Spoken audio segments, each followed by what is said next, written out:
Sejam bem-vindos a mais um IELCast é do Piauí. Para o mundo! E aí, Kilson Jones, beleza? Tudo tranquilo, graças a Deus, vamos que vamos. E vem aí a terceira temporada. Com cenários novos, coisas novas e coisas bacanas, extraordinárias. Aliás, você tá muito elegante, cara. Heron veste o homem atual. Mas Mandar tá um grande bonitão abraço mesmo, pro papai, cara. pro papai Rodinelli. Mas você né? tá bonitão Pô, mesmo. gostou aí? A elegância. Não, né? deixa eu ver essa camisa Pô, aí. brincadeira, Essa é a hein? nova coleção, É a Kilson? nova coleção da Heron e você sabe, né? Veste Não, o estufa o homem peito. atual. Estufa o peito, pô. Tá aí. Muita calma music. nessa hora. Tira o microfone aí, Kilson. Aí, ó. Music. Muita calma nessa hora. É verdade. Um abraço ao Dr. Rondinelli, aliás, a toda a família Noroeste que está com a gente desde o início. E muito obrigado a todos os patrocinadores que estão com a gente. Lembrando que todos eles vão passar aqui atrás. E o que é muito bacana, que você possa consumir qualquer um dos nossos produtos e qualquer um dos nossos conteúdos aqui para ajudar quem nos ajuda, né, Kilson? É verdade, dê essa moral aí. Dê essa moral. Né? Com certeza. Bom, lembrando que esse é o primeiro podcast em TV aberta para todo o Brasil, todos os sábados às 10h30 da noite, pela Rede Meu Norte, na banda KU para todo o Brasil. E pelo YouTube também, você vai acompanhar lá, 10h30 da noite no sábado, você vai poder acompanhar ao vivo, além do canal do IELCast. Hoje um papo extraordinário, né, Kilson? É verdade, com um dos delegados mais premiados do Brasil. Ele comandou diversas áreas na Polícia Civil do Estado do Piauí, mas é referência no Brasil inteiro, né? Comandou a Greco, que consolidou essa eliminação do novo cangaço, uma das maiores quadrilhas que nós tivemos no Brasil em relação a assaltos a bancos. Também, Instituições financeiras, né? Também trabalhou na DEPRE, que é a Delegacia de Entorpecentes, então tem expertise muito forte sobre isso. E agora ocupa um espaço muito, muito, muito forte dentro da Secretaria de Segurança, que é justamente trabalhar com essa parte de inteligência. A internet, a gente fala inteligência artificial, os Gerência crimes de polícia cibernéticos. especializada, Pois né? os crimes cibernéticos também. Então, uma salva de palmas recebendo hoje o delegado Thales Gomes. Um abraço. Seja bem-vindo! Obrigado, delegado. Obrigado pelo convite, muito contente de estar aqui. Ele é assim mesmo, ele é mais tranquilão. Não, E na presença aqui de amigos, você, nosso amigo Kilson, pessoal aqui da produção, que a gente está sempre, semanalmente, se falando, trocando mensagem, tudo com a finalidade de informar as coisas, as diligências que a gente faz.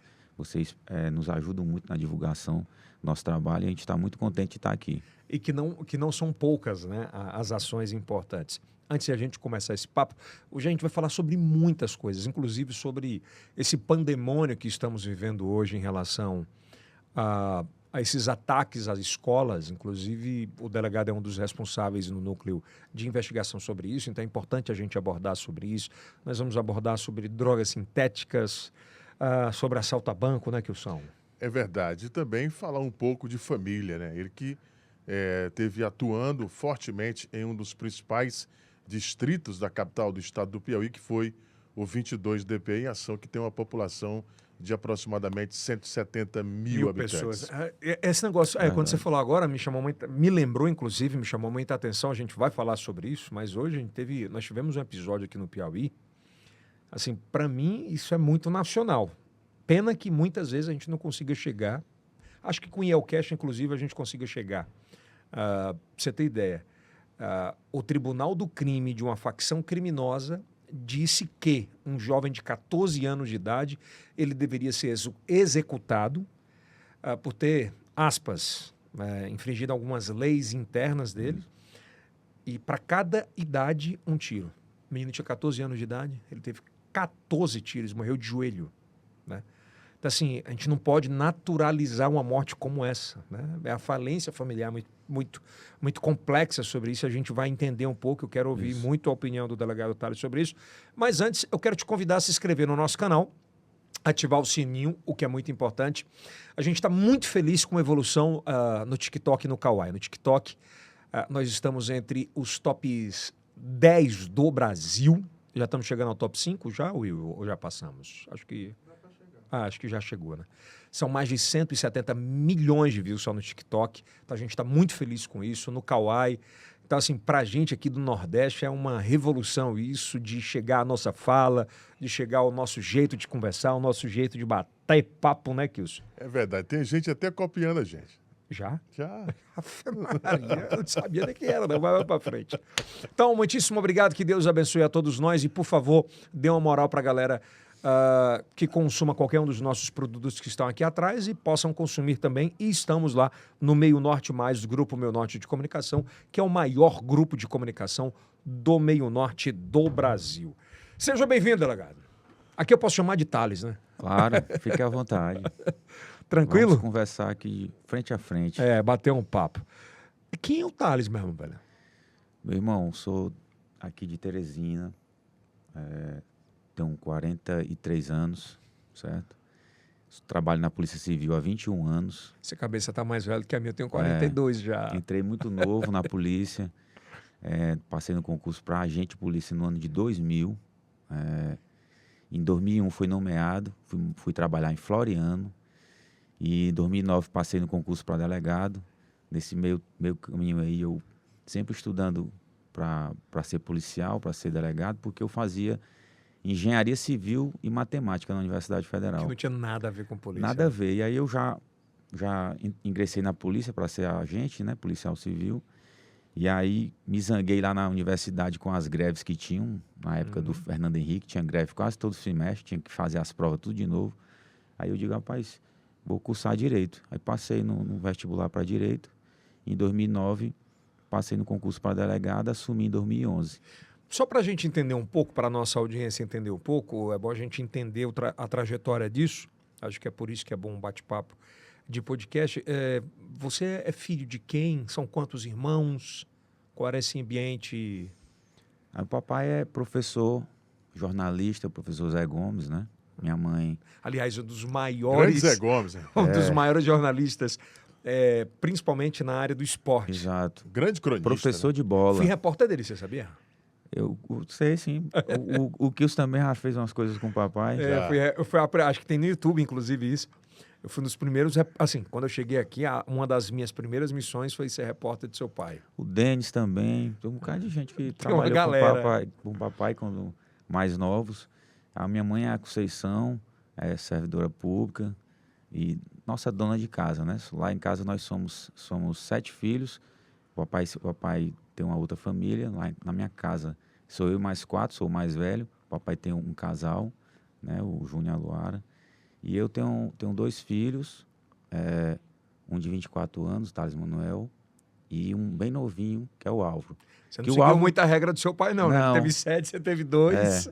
Manuel já formado, casado com a Mariane, mora em outro estado, advoga. Tem uma Quer ser delegado? Quer, ele disse que quer, mas também tem uma veia empresarial, né? O que é muito bom. Uma vez ele pediu uma ajuda para montar uma loja, eu até ajudei a montar uma loja de roupas. Ele está com essa ideia de novo, tomara que vá para frente. Que evolua sobre isso, né? E o neném mais novo, cara? Mas o Álvaro completou 1 ano, agora em março. Inclusive, em fevereiro, a gente passou um susto danado no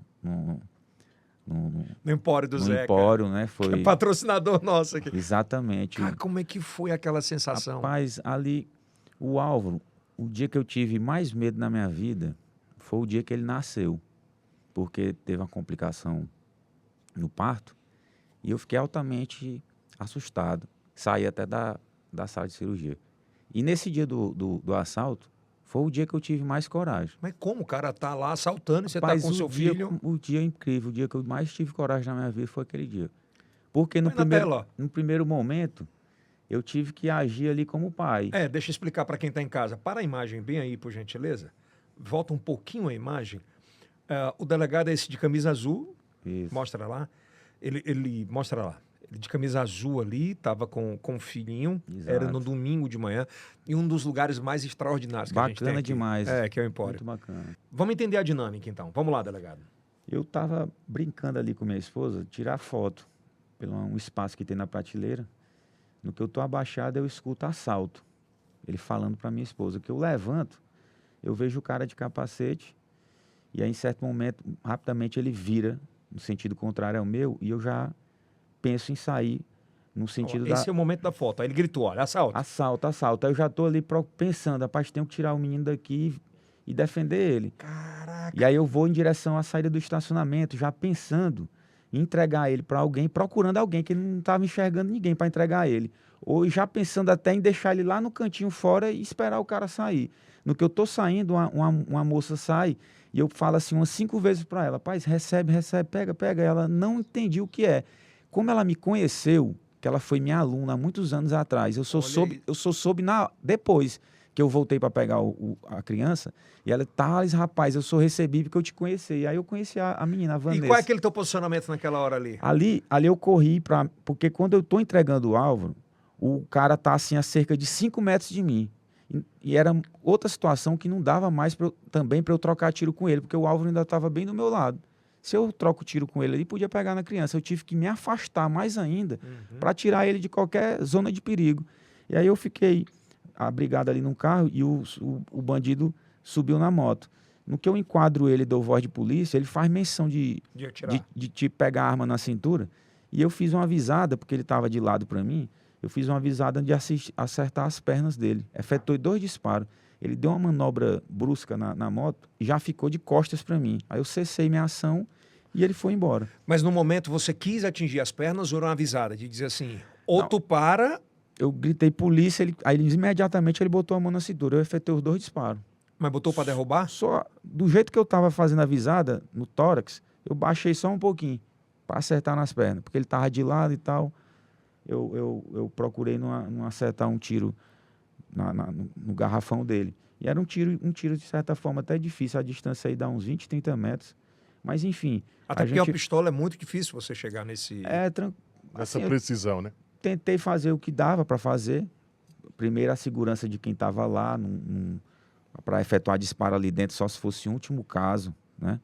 E a ignorância fala muito alto nisso, né? Diz assim, por que o delegado não sacou da arma? Atrás do bandido tinha umas 3, 4 mulheres sentadas. Se eu efetuo o disparo e uma delas é atingida, eu estou acabado. Então é melhor, às vezes, se acovardar ou sair, procurar se abrigar, do que cometer um ato e pessoas inocentes serem atingidas. Eu primeiro agi como pai, tirar o meu filho dali, sempre pensando na segurança dele e das pessoas dali. Quando eu vi que estava tranquilo para eu fazer o que eu fiz, foi disparar, efetuar o disparo, eu agi da forma que agi, mas todo momento eu evitei fazer isso. É uma pergunta que acho que muita gente deve se fazer, assim, se faz, né? Sua esposa, ela ficou muito assustada ou tu já prepara ela para isso? Assim, quando eu saí com a criança lá, fui para fora, que ela escutou os 2 disparos que eu fiz, foi a maior gritaria dela lá dentro, né? Nervosismo. Mas eu sempre converso essas situações com ela. Nesse momento aí, por exemplo, que ela baixou, já ali logo em seguida eu já efetuei os 2 disparos. Eu entendo, mas assim, tu orienta ela numa situação como essa, assim, olha, aconteceu... Para todas as pessoas, eu sempre que convivem oriento. Contigo. Eu oriento a não reagir. O bandido só quer essas coisas. Seu carro, seu colar, seu telefone, isso aí a gente vai comprar de novo, certo? Eu sempre recomendo a não reagir. Até mesmo o policial. Só se for possível, se ninguém for você tem que ter muita cabeça fria. É muita coisa. Aí foi 20, 25 segundos, a gente pensa muita coisa rápido e toma decisões que as decisões que a gente toma ali podem repercutir para a vida da gente toda. Então eu sempre aconselho a não reagir. Você conseguiu recuperar o telefone dela? Nenhum dos telefones que foram subtraídos aí, a gente conseguiu subtrair. Porque eu acredito... Conseguiu recuperar? Recuperar, melhor dizendo. Por conta... Eu acho que viram que a prisão foi rápida e tal. Acho que os bandidos devem ter desmanchado. Mas o cara foi preso, né? Foi preso. Um receptador foi preso. Já havia investigação em curso por roubo em padaria ali na região. Na hora que um colega lá do 11º Distrito, o Avelino, na hora que ele viu as filmagens, ele disse, rapaz, esse aqui é o fulano. E, inclusive, tem um mandado de prisão em aberto. Puf! Aí a gente o pessoal criou um grupo, o Zanato, o Anchieta, o Ian, várias gerências, o Célio, vários policiais foram adicionados nesse grupo, a gente trocando informações, identificamos a casa de parentes dele no Promorá, e o pessoal fez uma vigilância lá até 2h30, 3 horas da tarde. Na hora que ele saiu, o pessoal pegou. Foi o Anchieta que fez um elogio absurdo aqui para você. Acho que foi o Anchieta, não foi? Foi, eu vi. Ele falou, mandei até um agradecimento para ele. Ele falou do discernimento, de como agiu, e isso não é à toa, é preparação, né? A vivência, a gente vendo o que os bons policiais fazem, os bons policiais orientam, o que a gente é ensinado, entendeu? O que a gente procura sempre se qualificar, fazer reciclagem. A gente... E sangue frio. E sangue frio. Mas o estudo dentro da polícia, assim, quando eu falo estudo, sobre qualificação, ele é importantíssimo para qualquer ação, né?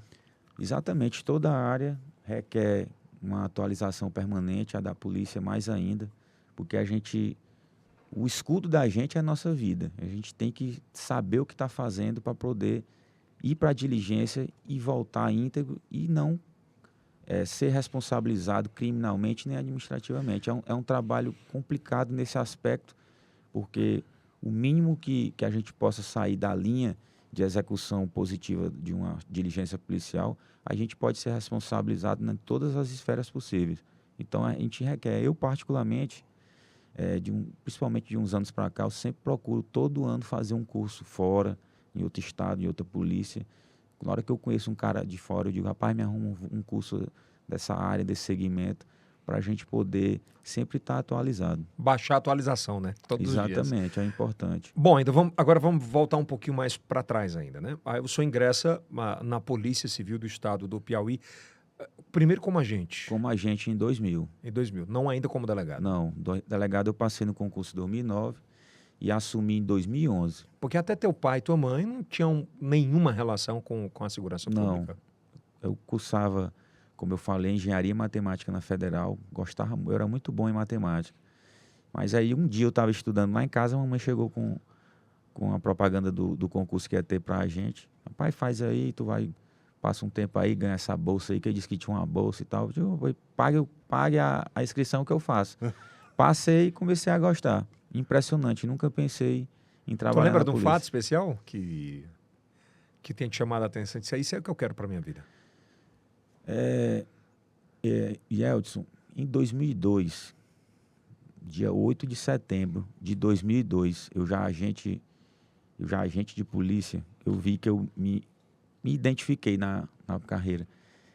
Eu estava de plantão lá no 12º e o telefone tocou e estava tendo uma subtração de propaganda eleitoral na Homero. Foi até a vereadora, na época, a Flora Isabel. De rapaz, o que seria? Subtraindo propaganda do PT, do Wellington Dias na época. Colocava, pregava e alguém aí tirava. Na época ainda podia botar a bandeira, eles botaram a avenida amanhecia vermelha, e à noite os caras subtraíam todas essas bandeiras e botavam azul do candidato do Hugo. E aí eu digo, rapaz, aí eu digo, vereador, eu não posso, porque assim tal, é crime eleitoral, é federal, não sei o quê. Aí ela ligou de novo. E pressionando, eu digo, rapaz, pensei, melhor eu ir, porque depois ela vai me denunciar que eu não estou querendo agir. Peguei um carrozinho, um Corsa, e fui com o pessoal, e descendo a Homero, já chegando no Pão de Açúcar, eu vi um cara descendo de um poste com uma bandeira. Aí eu olho para frente, um Gol quadradinho, os caras entrando nesse carro. Quando eu abordo, tinha 3 policiais militares subtraindo essas bandeiras, certo? No final das contas... Tipo, eles estavam resguardando os caras. Vão lá que a gente é PM... Não, eles mesmos estavam subtraindo. Não estava dando possibilidade... Não, eles trabalhavam no gabinete da assistência militar do Karnak. E aí, na hora que eu abordei, o cara... Pegue bem aqui para fulano. No caso, era um capitão lá do Karnak. Porque tá todo mundo sabendo disso aqui. Eu digo, não, cara, eu não converso com ninguém meio de rua, não. Vamos para a delegacia. E no meio do caminho, o cara parou o carro, que eu botei uma parte no carro que a gente estava, outra parte no carro que eles estavam, que era um carro oficial. Um carro do Estado, lá do Karnak. Subtraindo as bandeiras. De rapaz, atende aqui que o capitão tal, o coronel tal quer falar contigo. Eu digo, cara, eu já te falei, eu estou fazendo meu trabalho, eu não vou resolver nada em meio de rua. E nisso foi uma confusão. Nesse tempo tinha centrais de flagrante em zonas. Uma das centrais de flagrante era lá no 2º. Quando eu cheguei lá no 2º DP, estava lotado de policial militar e a campanha, a assessoria da campanha do Wellington Dias todinha lá na porta do 2º DP. Na hora que eu estacionei os carros, eles trancaram os carros para não levarem o carro, com a bandeira lotada de bandeira. Quando eu estava entregando os policiais para o delegado plantonista, deixaram esses homens fugir. Deixaram? Deixaram fugir lá do plantão. Acho que muito policial lá dentro deixaram fugir. Rapaz, eu fiquei, confesso, fiquei assim tão nervoso que eu Quem abriu o portão? Ninguém não sabe até hoje. Quem era o delegado? Era o delegado Miguel Vicente. No que eu tô conversando com ele, chega a notícia, os homens foram embora. Aí eu comecei, digo bem aqui com toda seriedade, comecei a chorar. Porque eu fiquei com medo de ser demitido e tudo, porque estavam só falando no trajeto que eu ia ser transferido para Cristalândia, para Corrente, solta os homens. Rapaz, solte os homens. Ligaram lá para o delegacia do 10º, que eu trabalhava lá. Mas que bom que a sua autoridade, concursadamente... Pois é, aí, mas mesmo assim, eu fiquei com temor muito novo e tal. Né? Aí chegou uma ordem, cara, isso aí é crime eleitoral. Leva para a Polícia Federal. A gente levou lá para a Superintendência da Polícia Federal. A gente saiu de lá 1h da tarde. O procurador da República, na época, o Kelston Lages, foi acompanhar a minha oitiva junto com um delegado que era de plantão e vir a gravidade do fato, né, devido ao crime eleitoral. Isso foi no domingo. Quando foi na quinta-feira que eu estava de plantão, que eu estava na porta da delegacia, passa um carro. Aí os colegas dizem, rapaz, esse cara estranho dentro desse carro. Quando demorou um pouquinho, o telefone tocou. Aí o colega atendeu, Thales, cara aqui querendo falar contigo, a voz estranha. Na hora que eu liguei, eu disse, na hora que eu atendi, rapaz, estamos sabendo onde é que tu mora, quem é tua família, todinha, vamos te pegar. Aí desligou o telefone. Aí eu digo, rapaz, não acredito não, cara, isso aqui é por causa de quinta. Aí eu liguei pros superiores e tal, e aí designaram o secretário na época, o Antônio José Moraes, designou o delegado Menandro, viu, Kilson? Menandro Pedro. Para fazer a minha segurança. Delegado Menandro. Para fazer a minha segurança. Eu passei, até a eleição, que foi em outubro, o mês todinho indo para a faculdade, o Menandro e mais 2 policiais civis e um policial federal me deixando e me pegando na federal. Caramba, que loucura! Cara, um negócio assim é assustador para mim, entendeu? Na época, muito novo e aquele negócio. Mas eu me fortaleci muito. Mentalmente, inclusive. Mentalmente, né? e vendo que você fazendo suas coisas certas, da forma correta, né? Você está respaldado e todo mundo tem que lhe apoiar, porque naquele momento, toda a pressão que eu peguei para liberar os caras, entendeu? Vamos fazer um paralelo aqui. Tu imagina nessa parada do Bolsonaro agora das joias, se o cara da alfândega libera. Pois é. Se você trouxer uma paridade a isso, é mais ou menos... Muito parecido. E na época, eu recebi ligação, porque eu fiz ligações com meus superiores. E pessoas da alta cúpula ligaram, retornando para mim. De imediato não vira a gravidade do fato. Mas aí teve gente que ligou para mim e disse, rapaz, faça tudo que eu lhe disse, que era levar para a central, fazer, mas não diga que falou comigo. Porque viram que passou a semana todinha seguinte, que nesse tempo não tinha internet como tem hoje, a semana todinha seguinte a esse fato, a propaganda eleitoral reportando foi só isso aí. Foi só isso aí. Saiu na Folha de São Paulo, em vários meios de comunicação da época. Ainda hoje eu tenho o material lá em casa. E a repercussão no meio acadêmico lá da universidade, que na época eu estudava lá, foi tão grande que o pessoal fez até um abaixo-assinado lá pedindo segurança para mim. Foi um negócio que me marcou muito na época. Mas ele te deu muito gás para querer ser delegado. Ainda hoje eu tenho essas coisas guardadas lá. O abaixo-assinado, foi feito uma solenidade lá para mim. E tu descobriu quem foi o cara que te ameaçou depois? Eu, como delegado, eu queria saber quem era depois. Eu sei quem foi. Inclusive, na época ele era um capitão, né? Foi PM? Ligou e falou que eu ia para Cristalândia se eu não liberasse os caras, né? Abafasse o caso lá, mas eu não tinha como. Onde é que esse cara tá hoje? Rapaz, deixa pra lá. Não. Mas ele é grande? Só evoluiu na carreira militar, 100%. Foi mesmo? Foi. Ocorre, mas já trombou contigo? Já, mas falou comigo tranquilo. Como se nada tivesse acontecido. Que louco. Foi loucura. Meu prontuário, que tinha minhas informações, meu decreto de nomeação e tudo, ficou sumido. Foi no final das contas, quando foi aparecer, já foi em janeiro. Disse que estava na mesa do secretário. Que não era digital, né? Era tudo no papel. Era para mesmo me perseguir mesmo. O negócio foi pesado. Que bom que tu topou a parada e... Não, serviu para me dar base de... Só uma pergunta, tu era casado na época? Já era casado. Pô, porque a pressão da mulher num negócio desse. Não, pra te falar uma verdade, eu passei 2 dias dormindo com guarda-roupa na janela. Com medo desses caras me pegarem. Muito novinho, cara. Como você vê como são as coisas. Mas ó, como é que não fica, velho? Quem me vê fazendo o que eu faço hoje, não sabe, assim, em termos de diligência, que eu não queiro, eu sou de linha de frente. Tu é de rua. O que o policial faz na diligência comigo, eu tô ali para fazer do lado dele. Uhum. Mas, assim, muito novinho, não tive amparo dos meus superiores, entendeu? Fiquei mesmo sozinho. Botar o guarda-roupa de... Rapaz, se vier... com medo, meu amigo. Mas é assim mesmo. Foi Graças a Deus a gente evoluiu e estamos sempre em processo de evolução, mas foi assim, em termos de pessoa, de policial, Bacana, foi uma formação muito grande para mim. Você faz o concurso para delegado? Isso, em 2009, desde quando, na reta final do meu curso de Direito, eu sempre fiz concursos da área policial. Eu fiz para a PRF, eu passei no concurso que teve em 2008, que é um concurso que era regionalizado Pará. Passei para agente penitenciário, que eu era agente de polícia, mas eu fiz só para testar. Teve um concurso em 2008 que eu também passei. Na época que eu passei para delegado, eu também passei na primeira fase para agente de polícia da Federal. Inclusive, comecei a fazer um treinamento para visando o teste físico.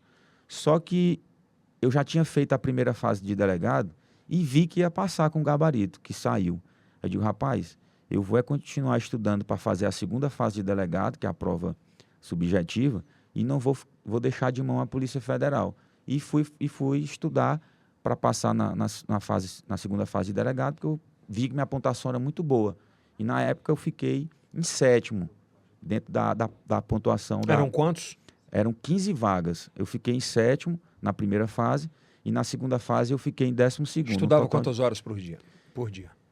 Rapaz, minha reta final de curso, no dia que eu estava de folga, eu chegava em casa 8, 8h30, tomava ali um banho, café, dormia até 12, 1h, almoçava, quando dava 2 horas, estudava até 6 horas, dava uma pausazinha, de 8 até 10, 11 horas da noite. E ainda trabalhava? E ainda trabalhava. Essa desculpa de que... eu não consigo estudar porque eu trabalho. Uma rotina de dedicação, de fazer um cursinho, comprar um livro bacana, tá sempre com as questões, fazendo muita questão de concurso na área policial. O bizu, né? Exatamente. Eu acho que é importante eu te fazer uma pergunta, até para tu ajudar a meninada, a juventude de hoje, eu acho que vale muito. Né? Você é um cara que primeiro passou para agente, depois para delegado, extremamente concorrido, mas que vivia numa capital interiorana, de pouco menos de 1 milhão de pessoas, e que a maioria da tua idade, ela preferia ir para a noite, e brincar, e curtir. Por que essa opção?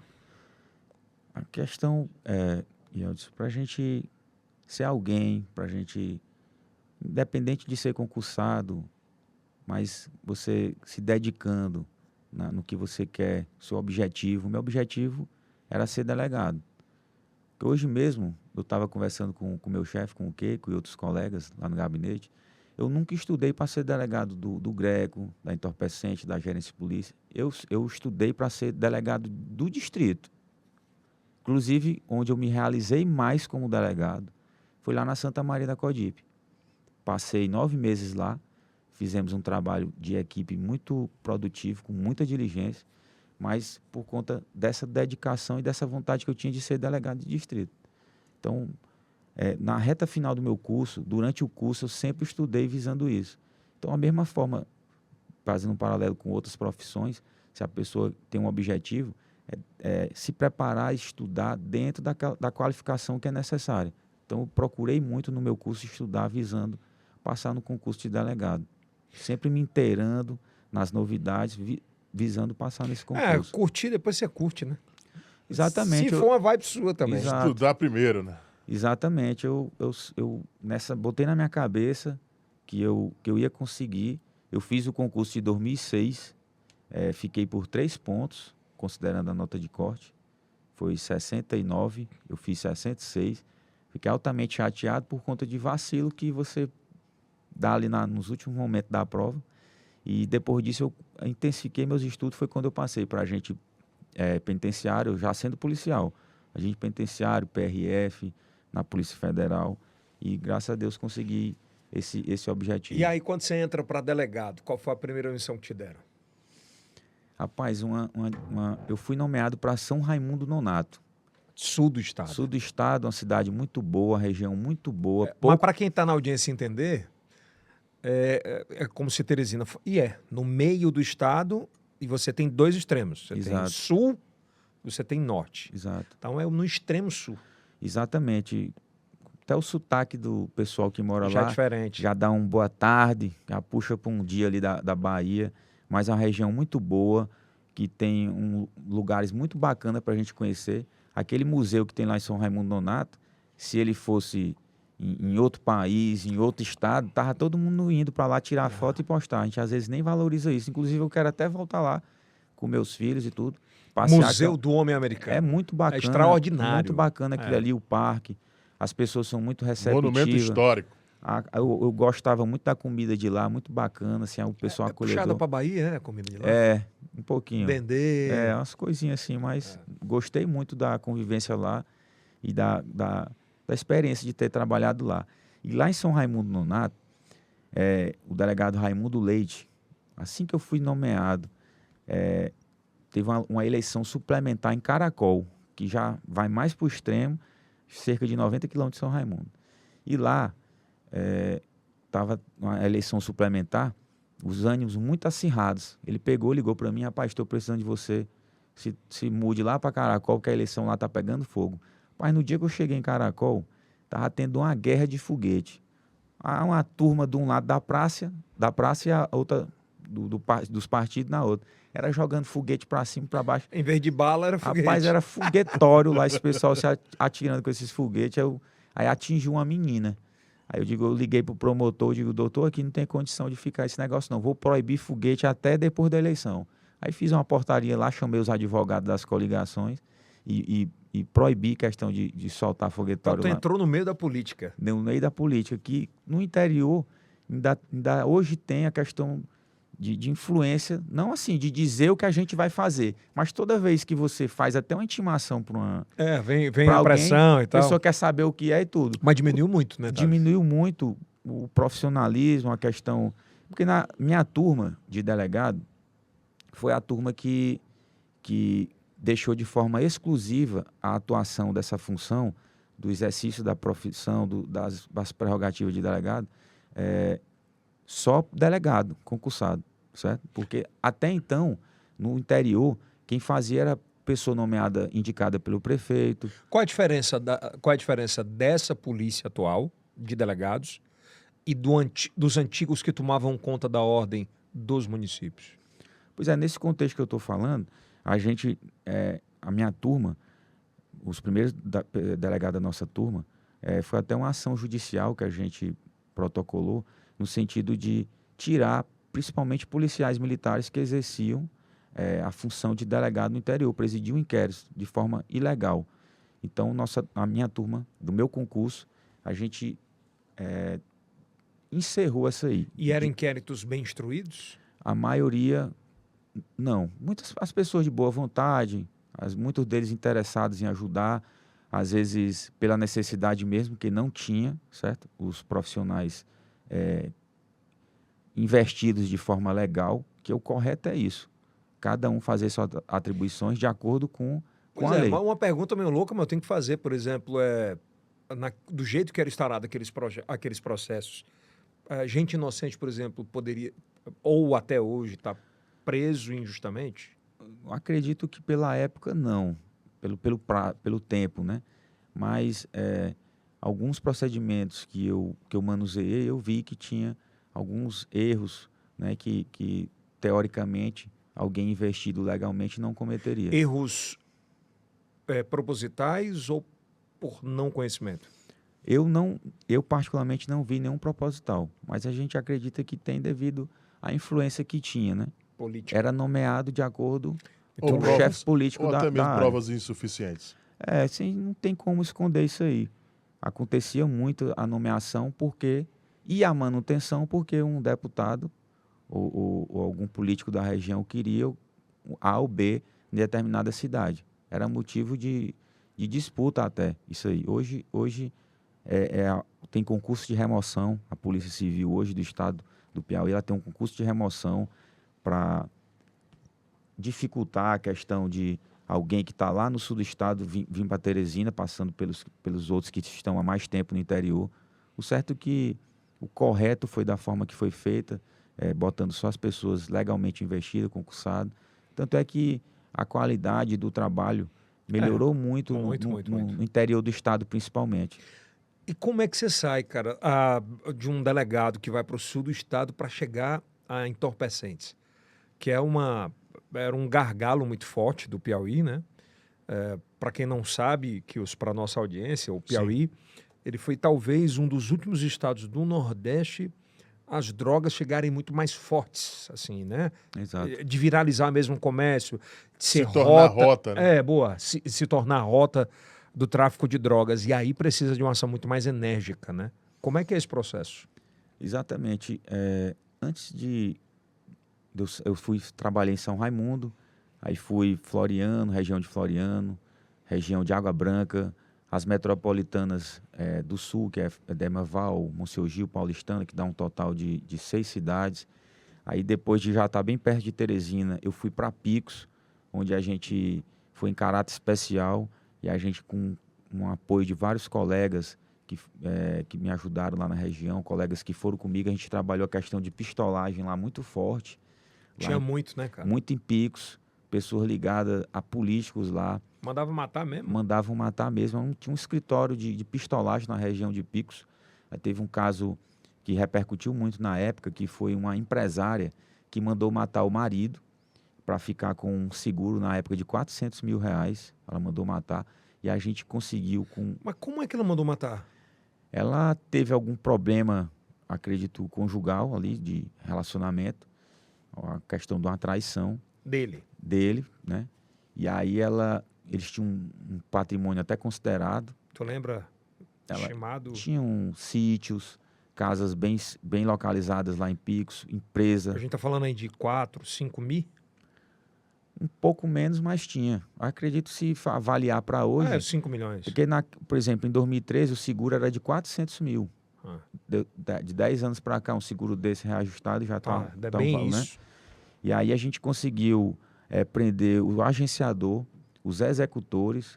Uma das diligências foi feita até em Castanhal, no Pará. E aí, depois de fazer esse trabalho em Picos, também até uma repressão de droga lá na cidade de Picos, eu tive uma passagem pelo Greco, 2013, 2014, e em 2015 que eu fui para entorpecente. Mas esse caso ainda é Epaminondas, de 2003? Exatamente, 2013. 2013. Exatamente. Foi Epaminondas. Exatamente. Eu acho que eu lembro desse caso. Inclusive, o ano passado, saiu a sentença de um dos pistoleiros, que era o Santinho, e ele estava escondido em Uberaba, Minas Gerais. Caramba! E aí eu levantei uma informação. Exatamente. Essa é a esposa. Isso aí é a esposa. Que contratou o cara para matar. Era um grupo de pistoleiros ou um? Lá em Picos tinha um escritório de pistolagem, onde umas pessoas da Paraíba que estavam instaladas lá em Picos, né? Elas agenciavam, eram contratadas para matar. E aí um dos agenciadores, que é o Tiago, que a gente foi prender lá em Castanhal, no Pará, ele contratava os pistoleiros. Quanto? No caso aí, ele contratou 2 pistoleiros ao preço de 30 mil reais. Cada um? Cada um. Então, para matar o marido, ela pagou 40 mil. 30 mil. 30 mil, 15. E um dos pistoleiros ainda enrolou o outro. Como? Recebeu o dinheiro e não pagou todo, disse que foi só tanto. O outro pistoleiro matou o outro, não? Não, estão presos. Até hoje. Estão presos. Um foi preso o ano passado em Uberaba. E ela? Uberaba. Ela está presa, cumprindo pena. Já está quanto tempo, gente?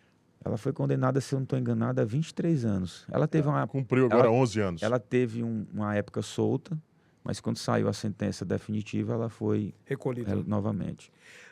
Está há 11 anos. Eu tenho uma curiosidade muito doida, assim, acho que é do mesmo jeito que está aqui.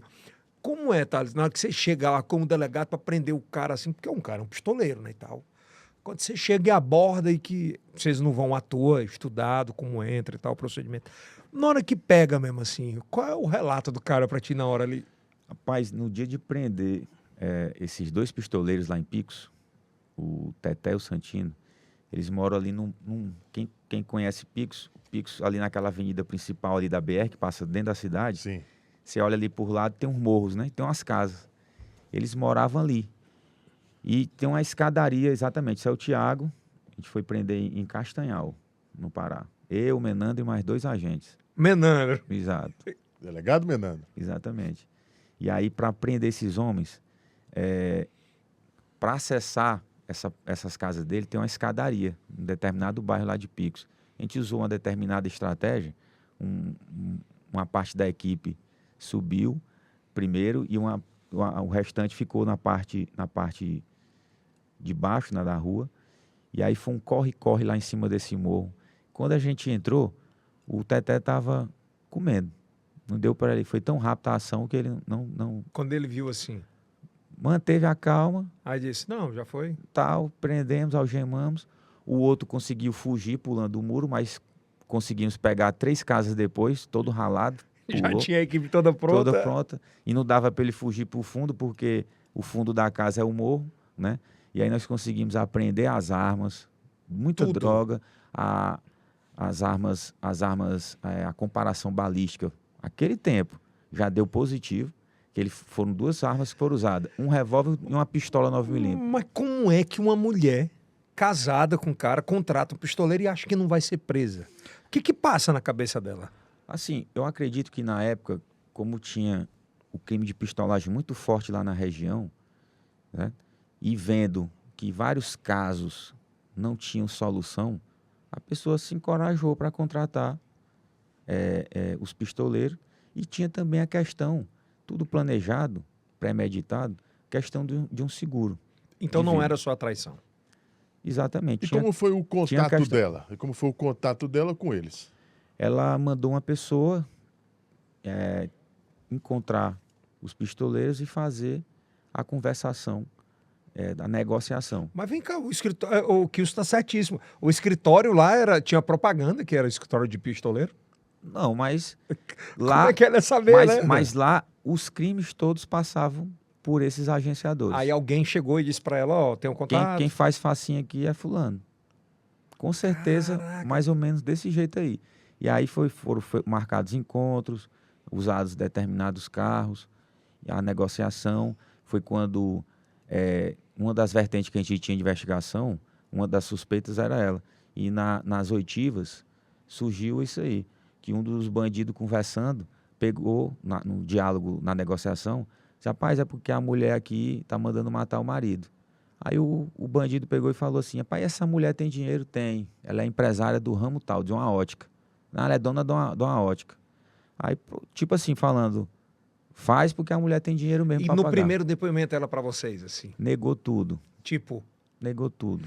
olha, Nada, só não Frieza. foi eu, acompanhado de advogado, mas todo tempo dizendo que não era ela, que não era ela. mas ali você já tinha quase certeza que ela estava envolvida? Principalmente após a prisão dos 2 pistoleiros, no dia lá a gente fechou 100% que era ela. E aí eu chamei até o promotor da época, o Cláudio Soeiro, para acompanhar as oitivas, Uhum. até mesmo para não dizer que foi torturado, alguma coisa, o promotor do meu lado, na filmagem, acompanhando, assinando tudo comigo, e os cabas mantendo firmeza na afirmação de que teria sido ela. Foi um crime que repercutiu muito, Tem foi uma investigação que eu contei com o apoio de muitos colegas da Polícia Civil, lá da região. Sabe o que chama uma coisa muita atenção, Thales, na minha cabeça, assim? A cabeça de cidadão comum mesmo, que... Como é que, assim, no nível de tecnologia que a gente tem nos últimos 10 anos, né? É impossível o cara não acreditar que ele não seja pego. Mas ele participa de uma situação como essa, pelo nível de avanço de investigação, é óbvio que você vai chegar no cara. E assim mesmo ele faz. É meio que ele acredita no fantástico mundo de não conhecimento, que a polícia não Da chega. imaginação. Pois é, o que o cara fala pra você lá? Fora isso, a questão do ser humano mesmo. Quando o ser humano quer fazer uma coisa, ele dá um jeito de fazer. Da mesma forma como teve a concentração do estudo que eu falei, da dedicação, a pessoa quando bota para cometer um crime, dá um jeito de cometer. É da índole, então. E esquece até essa parte aí. Quer fazer. Principalmente nessa questão passional, questão de morte. A pessoa, quando tem na mente... Não tô falando nem dela, tô falando do cara que executou. Tem uma máxima na investigação que eu ouço muito de vários delegados, ele fala assim, o cara só é preso porque ele acha que é mais inteligente que todo mundo, que ele vai fazer perfeito que ninguém pega. O crime perfeito, assim, quando a gente foca, quando a gente acredita nas informações, nas linhas de investigações, a tendência é a gente avançar de forma positiva e elucidar as investigações. E principalmente quando há uma descrição muito forte por parte da polícia, né? Quando Exatamente. é muito discreto, quando... Compartimentação, o sigilo. Eu, particularmente, eu venho, principalmente nos tempos para cá, só querendo me manifestar. Às vezes a gente nem tem a compreensão de alguns colegas da imprensa de manifestar sobre uma ocorrência. Delegado, como é que foi isso? Eu acredito que a gente, como polícia, a gente tem que dar alguns detalhes só ao término da investigação. O bandido sempre fica na dúvida se a gente está sabendo. É essa dúvida aí que a gente vai para cima. Vou puxar um pouquinho para o atual, fazendo essa linha do tempo aí. Hoje, a gente está falando em abril de 2023, né? Repercute muito uma fala do ministro da Justiça, Flávio Dino, onde ele disse que, pasmem, a ABIN, que é a Agência de Inteligência, de Investigação, brasileira de Investigação de Inteligência por parte do governo federal, ela compartilhava relatórios via grupos de WhatsApp. E ele relata e diz, isso é inconcebível, isso não existe. Relatório eu preciso receber, estudar e delegar. Exato. Delegar o que vai acontecer. Ora eu aviso o presidente, ora eu não aviso, eu resolvo daqui. Exatamente. E eu acho que parte da função... Como é que você concebe, eu queria falar como um cara que é especialista sobre isso, como é que o ministro da Justiça vem e fala uma coisa dessas que é real, é verídico, e alguém que distribuía relatórios de investigação pelo WhatsApp? Pois é, uma das bases do fundamento da investigação e da inteligência é a compartimentação. Você tem sempre que fazer uma pergunta. Essa informação, você precisa saber dela? É necessário você saber? Se não não tem por que eu ficar passando para você. A informação tem um destinatário que vai com essa informação tomar uma decisão. Então não é porque a pessoa é um superior meu que eu tenho que informar. Então, no caso, ele se subordinou a estar no grupo que estava lá presidente, estava lá ministro, e disse, não, vou distribuir aqui para todo mundo que está tudo resolvido. Contra qualquer doutrina, acho que acredito nos principais locais, isso não existe. Compartimentação, você só passa a informação se for necessário passar e o receptor for a pessoa indicada para ter conhecimento e decidir conforme esse conhecimento. Nesse caso, a ABIN, relatado pelo ministro Flávio Dino, ela rompeu todos os protocolos, todas Exatamente. as ideias sobre doutrina de investigação, né? Eu acredito até que, se formalizar isso aí, quem estava compartilhando isso aí, mesmo mudando de governo, está passível de medidas administrativas. Porque está na lei, está na doutrina, todo ensinamento é contrário a isso aí. Isso é muito louco, né? A gente vê muita contaminação muito forte, e a gente vai chegar a isso mais para frente, vai entender um pouco mais sobre isso. Mas agora vamos para Greco, né, Kilson? Vamos para Greco, mas antes vamos um fato curioso e que repercutiu no Brasil inteiro, e Eldes, foi a questão de um personagem em Teresina, na capital do estado do Piauí, que foi a prisão do palestino. As rádios, jornais, portais, televisão, todas elas noticiaram a prisão do palestino. Explica quem é o palestino, homem. O palestino era um pichador que, por onde a gente passava, os prédios públicos, principalmente... do Karnak? Também pichou o Karnak, pichou todos os prédios Cara, eu lembro, públicos. acho que eu dei essa notícia, não dei? Rapaz, esse caso aí essa deve ter investigação dado. foi na DEPRE, em 2016. Quantos anos? 7 anos. Além da Olha pichação, Ele e o Menando. Mas tu era auxiliar do Menando. Era o adjunto aí com o Menando. É delegado de junto com o Menando. Eu adoro o Menando. Gente boa. Mas dá maior valor, amigo. Rapaz, essa prisão aí, ela ocorreu... Bota lá a tela. Ela ocorreu por conta da pichação e algumas delas com alusão ao uso de drogas. Como eu trabalhava na DEPRE, consegui levantar essa informação, a gente fez uma diligência em cima dele, com base na lei de crimes ambientais, né, que a pichação, o ato de pichar está previsto na lei ambiental, e também por conta da apologia de uso de drogas. Esse rapaz, ele fez uma viagem para aqueles atos que estava tendo em Brasília, em 2016, do trajeto até lá, onde o ônibus parava, ele pichava e postava. Na rodoviária, teve uma pichação que ele fez na rodoviária de uma cidade do interior, a viatura do lado, ele pichou e tirou uma foto aparecendo a viatura e a pichação no prédio público. Acreditando muito que não... Vários prédios públicos em Brasília, aqui em Teresina, a gente periciou esses prédios, né, para constatar a pichação. E a gente fez um procedimento e pedimos a prisão temporária dele para poder aprofundar alguma situação, porque essa galera aí, da pichação, tem muito uma confusão com a questão de grafite. O grafiteiro é a profissão. Exato. Inclusive, muita gente, até mesmo sem saber, defendia o ato dele. Mas, assim, ninguém oferece seu muro ou sua casa para o cara aí fazer as inscrições que ele faz, que elas são de natureza criminosa. Não é como um grafite, tem muitos grafites arte, né? altamente bacanas, demais. Né? Que você autoriza a pessoa ir lá no seu muro, ou numa praça com autorização da prefeitura, do ente público, e fazer a arte dele. Vamos falar, o maior palco disso é São Paulo. A grande maioria dos prédios públicos, eles são ilustrados, né, com esses artistas. Esse não. O grafite é uma arte moderna, representa o que a gente vive. O grafiteiro ali, às vezes, expressa... Mas esse aí não, era maconheiro mesmo e... Exato, e aí a gente aprendeu vários... Não é nada contra o maconheiro, esse era um maconheiro infringidor da lei. E aí a gente, várias tubos de spray, e ele realmente confessou e acha que faz certo. E ainda hoje ele faz pichação. Ele pegou cadeia? O crime é de menor potencial ofensivo, se eu não estou enganado, ele ficou de doar chapéus para uma instituição. Mas não foi para cadeia? Não ficou. Tu acha que isso, de certa forma, não incentiva o cara ir lá e fazer como rebeldia? Incentiva porque ele continua fazendo. As inscrições dele continuam nos prédios. Porque são duas coisas muito diferentes. Quem faz arte e quem faz grafite, baderna. né? Eu acredito que determinada sigla que é colocada em alguns prédios seja dele. Qual era, você lembra? PLT. Posso estar enganado, mas eu acredito que PLT é palestino. Certo?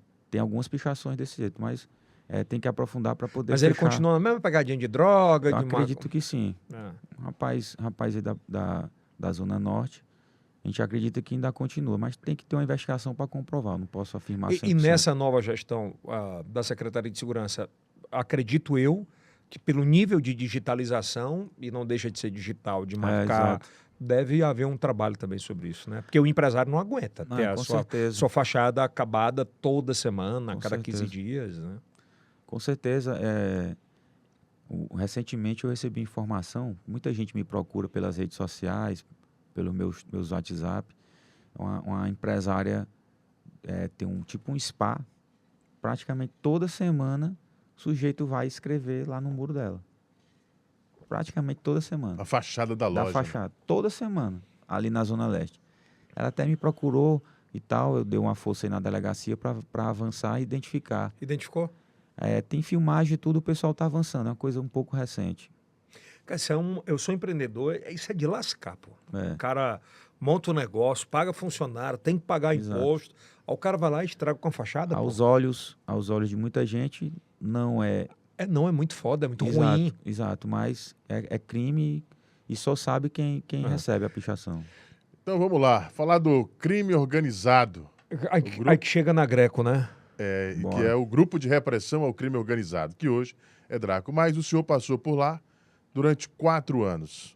E toneladas de cocaína, várias apreensões e combater o novo cangaço. Como foi?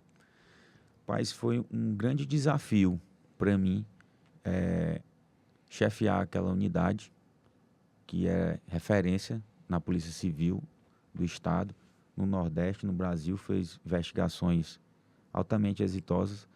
E a gente teve uma fase de agosto de 2020 até meados de 2021, abril de 2021, uma série de estouros, principalmente aqui em Teresina, de caixa eletrônico, e alguns eventos no interior de banco.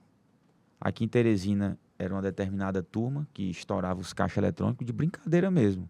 Universidade Federal, ali os bancos do centro. Quando você fala de brincadeira mesmo, como era? Brincadeira que eu digo quase todo dia. Teve uma época bem forte nos estabelecimentos comerciais, ali da Zequinha Freire, do Disseu, estourando o caixa eletrônico para subtrair o dinheiro. E aí a gente conseguiu identificar esse núcleo, conseguimos prender praticamente todos, certo?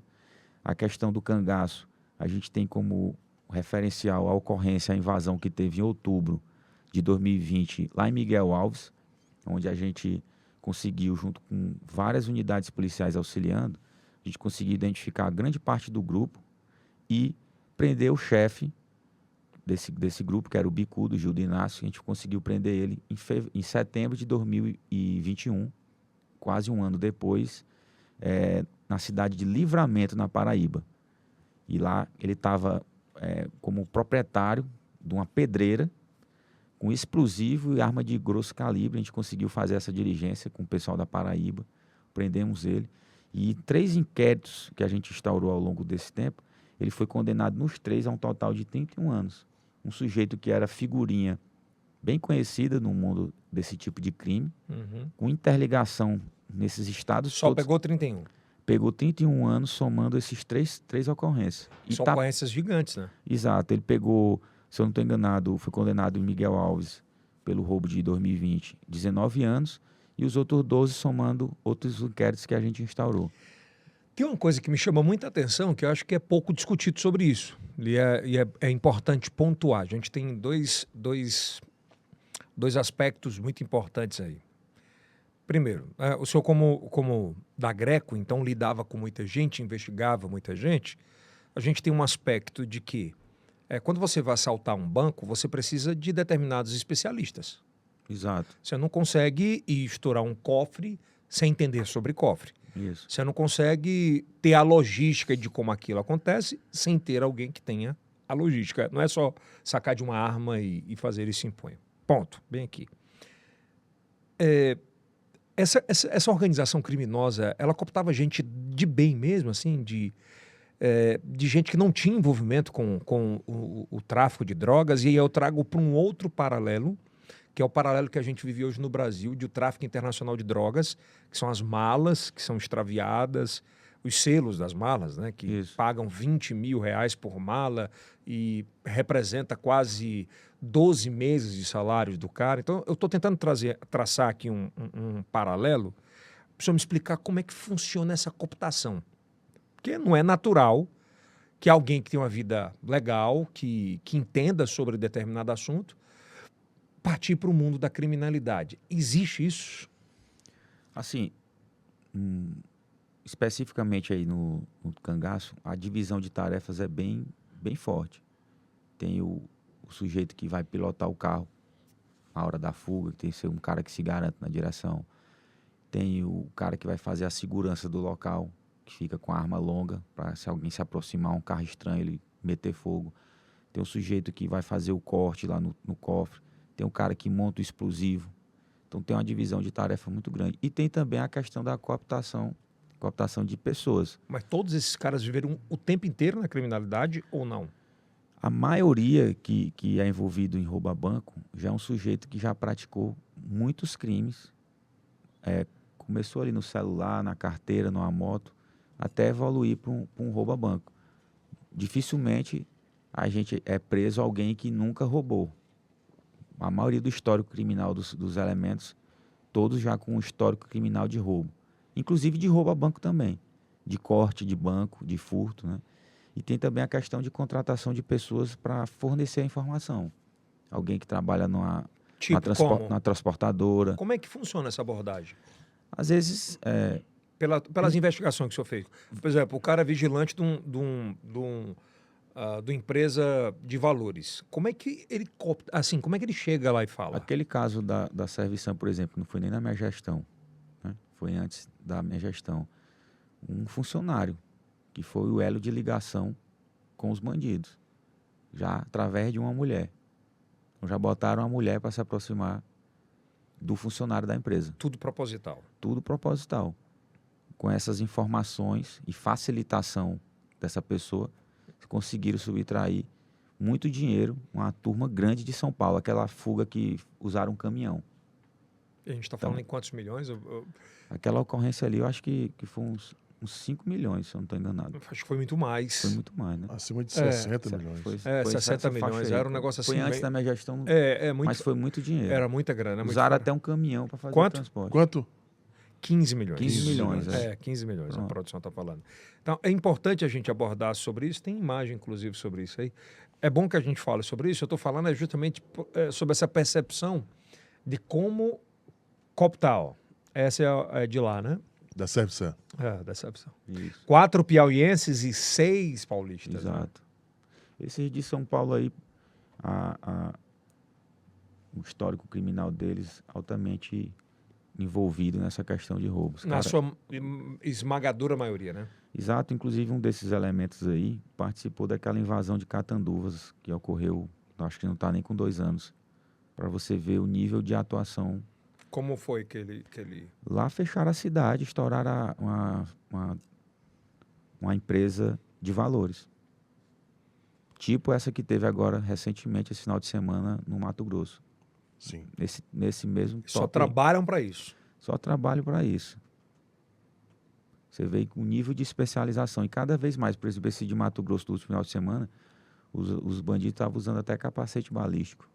Que já é uma parada. Uma evolução muito grande em termos de equipamento. Que a polícia evolui. Os bandidos também. Então, para você ver o nível de especialidade desses criminosos. E os estados vizinhos estão tendo problema atualmente. Maranhão, semana passada, teve evento, certo? Ceará tem evento, Bahia está tendo evento.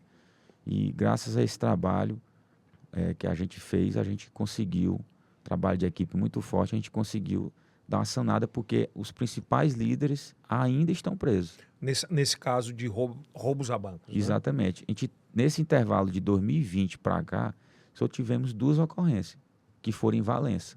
E é uma turma de fora. Por que geralmente quem assalta banco, quando a polícia faz o cerco, todos saem mortos? Assim, o pessoal usa arma de grosso calibre. Tá ali para fazer o que for preciso para ir embora. No aspecto de quê? Então, eles revidam para matar policiais? Ali é como eu falei, dentro da divisão de tarefas, você pode observar nas filmagens, que são amplamente divulgadas quando tem essas ocorrências, sempre fica uma parte da equipe nas esquinas ali fazendo o monitoramento. Qualquer viatura que aparecer, eles descarregam a arma, não resta dúvida. Eles não respeitam a polícia. Exatamente. E no mato, eles altamente armados, eles estão ali para fugir e levar o dinheiro. Fazem tudo para fugir. Delegado, o Nico, que é um policial federal, chegou a ajudar a Polícia Civil na sua gestão? Que ele que esteve envolvido naquela investigação lá do Banco Central de Fortaleza? O pessoal da Polícia Federal sempre troca informação com a gente, sempre colabora. A gente também colabora com as solicitações dele. O colega aí mencionado é altamente capacitado, muito piauiense, né? Exatamente, altamente gente boa, o cara sempre dá um ok pra gente nas solicitações que a gente faz. Um policial nota 10, sempre colabora lá com a gente lá, com a polícia, ele é muito, muito solícito, que se garante mesmo. E foi uma das grandes referências no entender como aconteceu o assalto ao Banco Central de Fortaleza, né? Exatamente, a gente está aqui do nosso lado, essa enciclopédia de investigação. Agora, nesse caminho também, o senhor chegou fazendo uma analogia a atirar no que viu e acertar no que não viu. Foi o caso dos 500 mil reais da prefeitura lá da cidade de União.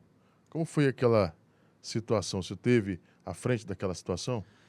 Kilson, um arrombamento da que agência. foi exclusivo no Bom Dia, meu nome. Exatamente. Foi. Ali deu confusão, aquele negócio. Te ligaram? Rapaz, ali foi confusão. Na hora que a gente noticiou lá de manhã. Rapaz, ali um arrombamento no Banco do Brasil, uma troca de mensagem, informação muito forte ali. Uma parte dos bandidos foram abordados, e aí por conta de questão de comunicação, zona rural, o pessoal pegou isso e liberou. Quando a internet voltou, que eu vi as fotos, eu digo, rapaz, volte lá e acha os caras, que é os homens. Esse bicho bem é bandido, um criminoso ali do Disseu, que infelizmente o policial na hora não conheceu. Eu digo, rapaz, esse cara bem que é bandido, inclusive estava fazendo trabalho em cima dele. Voltaram lá para a pista e encontraram o cara. E da prisão dele, foi feito barreiras na região para abordar mesmo 100% quem passasse. E aí, no transcurso da abordagem, um carro furou o bloqueio policial e na perseguição chegou e encontrou esse dinheiro aí. Promotora foi atrás para ver esse dinheiro, pessoal da prefeitura. Foi muita ligação para saber quanto que tinha, quanto que não tinha. Esse esquentão aí, ó. Exatamente. Olha essa imagem aí. Mudou a história lá da eleição lá, na cidade. Mas de quem era o dinheiro, delegado? O dinheiro foi sacado num contrato de um fornecimento de livros lá da gestão municipal. Aí foi feito um trabalho a partir do momento que constatou que era verba federal, a gente passou toda a ocorrência para a Polícia Federal. Mas na manhã seguinte, a promotora da cidade nos procurou, a gente informou tudo, mostramos todo o trabalho que foi feito, a questão da apreensão do dinheiro, e imediatamente a gente já formalizou tudo para a Polícia Federal, que fez a investigação. Qual é o papo do cara desse na hora que é preso assim? Eu gosto de ver os detalhes assim. A imagem do cara, você tá preso por isso. O que o cara fala pro delegado assim? No começo ali, pela informação dos colegas, que não achou o dinheiro de imediato, né? Tava tranquilo. Depois que o dinheiro foi encontrado, inventa várias histórias, aí é que o policial percebe que está tendo alguma coisa errada. Ainda se argumentou, um vereador ainda apareceu para liberar lá o carro, porque o carro é isso, o dinheiro é isso, o quê? Mas você viu que a história estava errada e a prudência não é seu dinheiro não está certo, vou levar aqui no momento certo.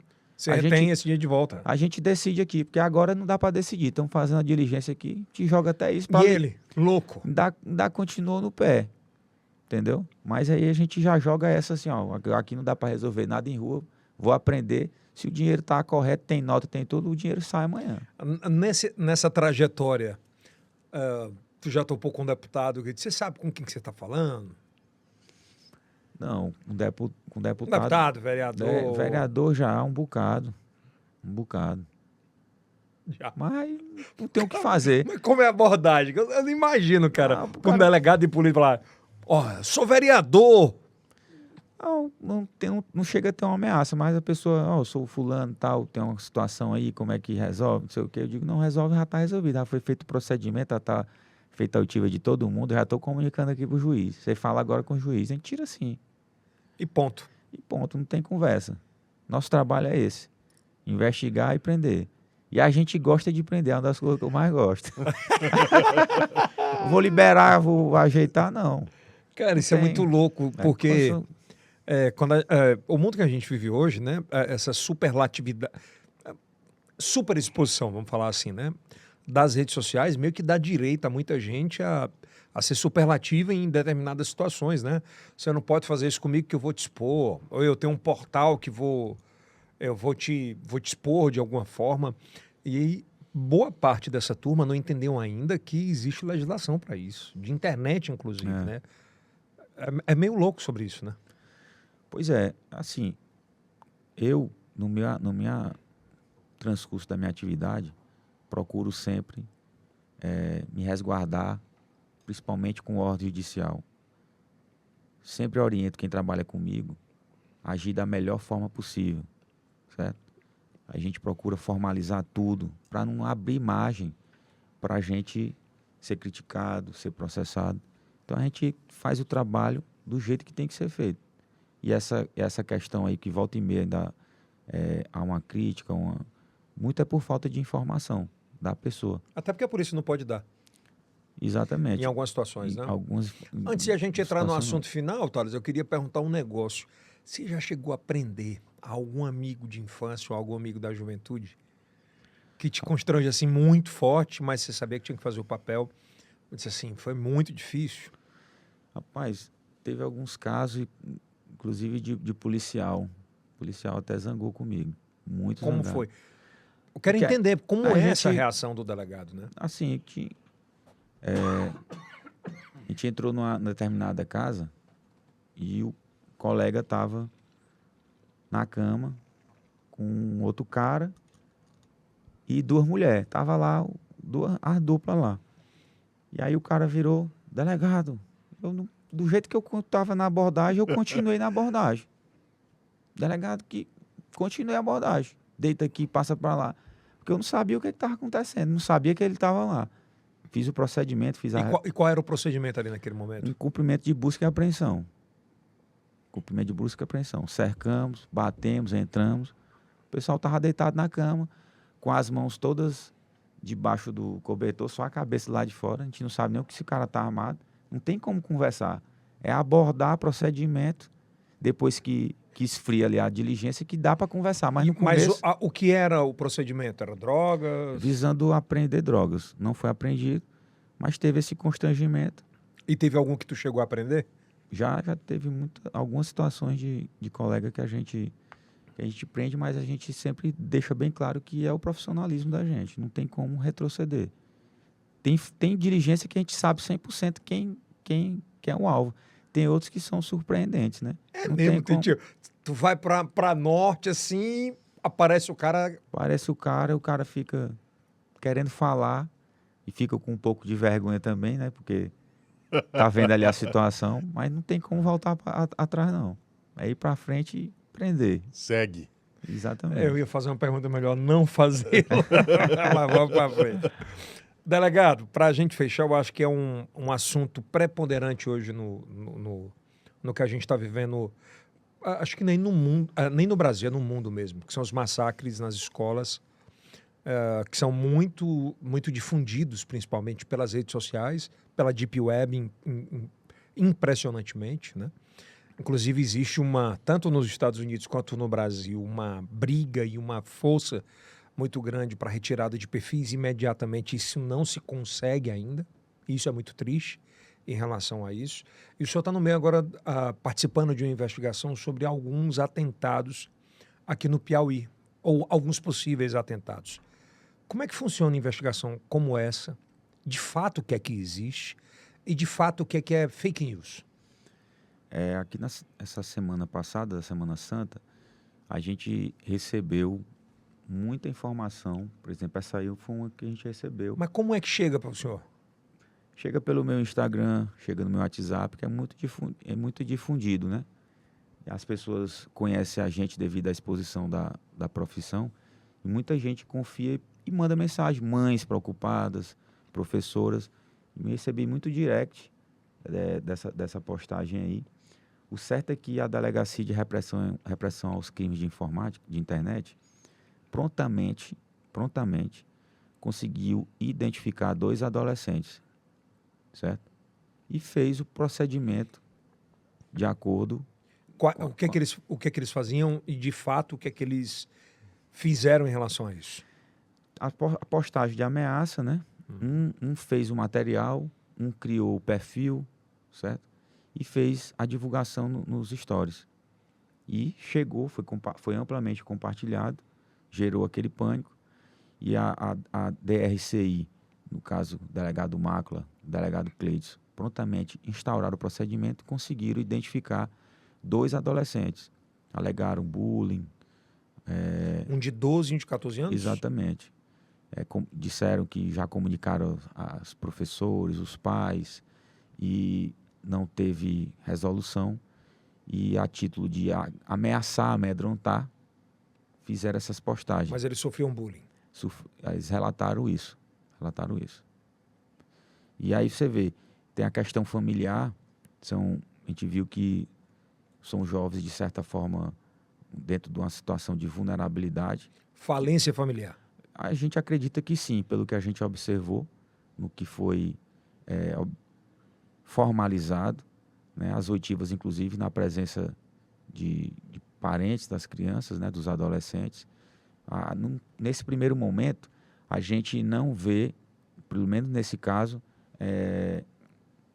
uma perspectiva de concretizar de execução ato. mesmo. Foi mais um, assim... Chamar atenção. Chamar atenção. Certo? É muito fake news também. Muito fake news. Tem umas páginas que foram criadas recentes só no sentido de replicar, né? Criar um pânico, certo?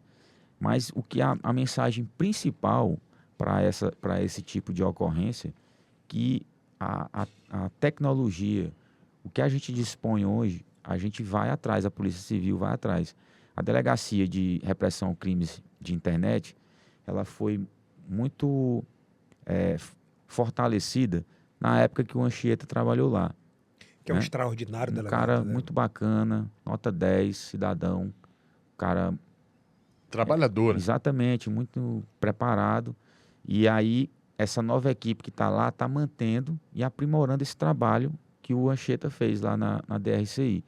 Então, hoje, a gente tem capacidade operacional de apresentar as respostas.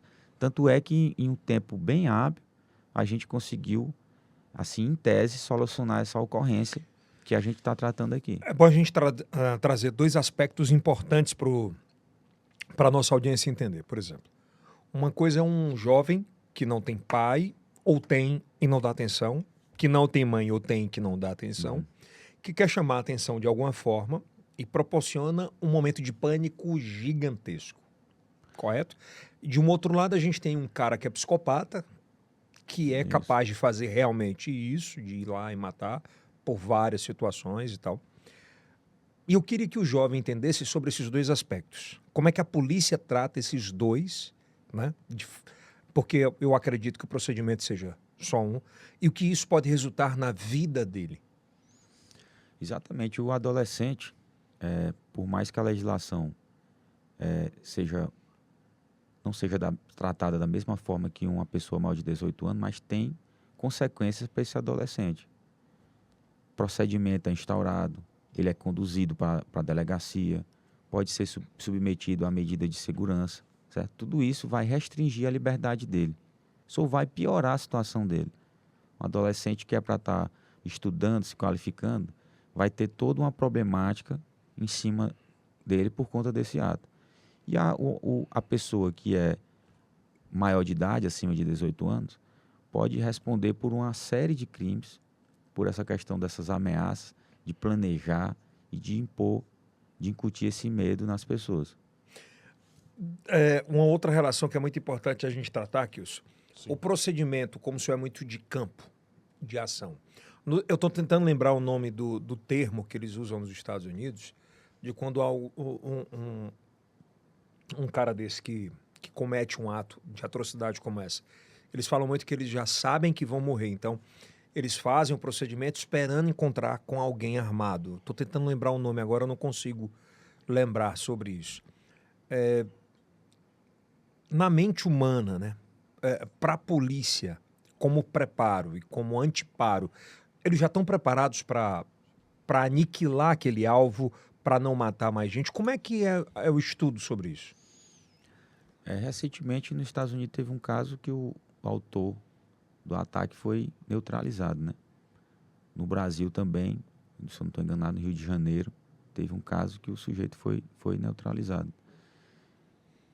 Hoje nós estamos, a nível até mesmo de governo federal, fazendo protocolo para atendimento dessas ocorrências. Aqui no Estado, inclusive com participação da Secretaria de Educação, também está se tratando nisso aí, para ter resposta rápida, como a gente teve nesse caso que a gente mencionou, dessas ameaças em perfis falsos, criados especificamente para difundir essas ameaças. Então, o trabalho é feito nesse sentido, de rapidez da informação. Inclusive, eu acredito que, em termos de governo federal, de legislação, até mesmo dessas plataformas, a tendência é que as respostas sejam imediatas, né? Oferecidas de uma forma mais rápida ainda para a polícia, a fim de facilitar a tomada de decisão e ação. É diferente, Kilson, do Brasil, os Estados Unidos, cada estado tem uma legislação. Né? Tem O adolescente em muitos estados lá responde criminalmente igual ao adulto. Mas tem uma coisa que me chama muito mais a atenção, eles têm grupos de polícias especializados sobre ataques. Assim, tipo assim, você tem um corpo de bombeiros? Sim. O cara tem, a polícia tem... Nas grandes cidades. Nas grandes. Porque lá eu vejo muito ataque em cidades pequenas, lá. Cidades pequenas que não tem um aparato tão especializado. Mas a repressão é muito forte também, principalmente em termos de legislação. Seria bom no Brasil, por exemplo, se criar também essa logística de a gente ter grupos especializados para lidar diretamente com esse tipo de ataque? Eu acredito que hoje já tem equipes policiais preparadas para intervir numa situação dessa aí. Na Polícia Civil, a gente tem a CORE, tem pessoas treinadas para fazer uma entrada no ambiente daquele. Assim como a Polícia Militar também tem um BOP, que se precisar os caras se garantem. E conseguem adentrar. Tranquilo. Mas precisa de uma comunicação mais específica mais sobre rápida isso. E tudo para poder intervir. Mas a gente acredita que tem gente preparada. Mas seria uma resolutividade sobre isso, né?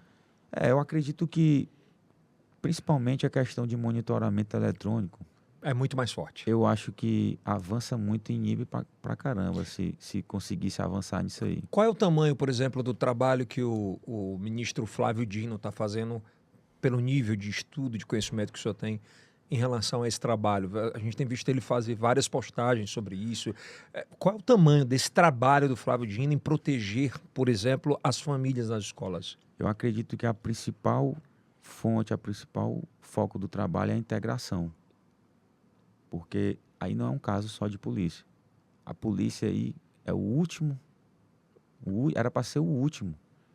Tem a escola que tem que melhorar, tem a família que tem que melhorar, a sociedade que tem de acolhimento. Então, a polícia é o último. Eu acredito que se avançar na integração de todo mundo que funciona, que tem que funcionar no sistema de educação, a tendência é evoluir de forma positiva. Eu entendi, mas o meu questionamento é porque assim, você não via muito isso ainda no governo Bolsonaro, de alguém falar explicitamente sobre isso, né? De união entre as forças, de força de batalha contra as milícias digitais. E hoje a gente tem um norte, que, na minha opinião, é o ministro Flávio Dino que tem enfrentado isso muito forte. Eu acho que é importante realmente. A informação é uma ferramenta. Uma grande arma, né? Uma grande arma. Eu acho que, não digo uma restrição de informação, mas a gente tem que ter uma legislatura que permita um controle, uma responsabilização. Hoje a pessoa fala o que quer e a gente não vê um resultado assim mais prático de punição. A pessoa reitera. A gente tem vários exemplos, né, nesse sentido. Eu acredito que fazendo a gestão da informação, ele conseguindo a integração de todos os segmentos que tem que agir nesses casos, e a questão do gerenciamento da informação é o principal, integração e o gerenciamento da informação. Isso é tudo. Né? Exatamente. Eu acho que conseguindo melhorar isso aí, avançar nisso aí, eu acho que não só nessa área que a gente está tratando, mas em vários segmentos vai possibilitar melhores resultados. Bom papo, hein, Kilson? Muito bom. Maravilhoso. Eu espero que não seja a primeira vez que você vem aqui, que você venha mais vezes. Bora.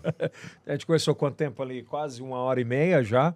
E eu acho que é fundamental para a gente entender um pouco sobre... A gente gosta muito de assistir séries sobre submundo do crime, mas é bom entender também sobre o submundo da investigação, que para mim é muito mais apaixonante que o som. É verdade. É muito Maravilha, bom. hein? Você sair de um nada assim de informação para a solução de um caso é a melhor coisa. Porque eu falo que a gente leva luz onde ninguém está enxergando. E a ciência é muito próxima disso, né? Exato, exatamente. E venha facilitando em vários casos.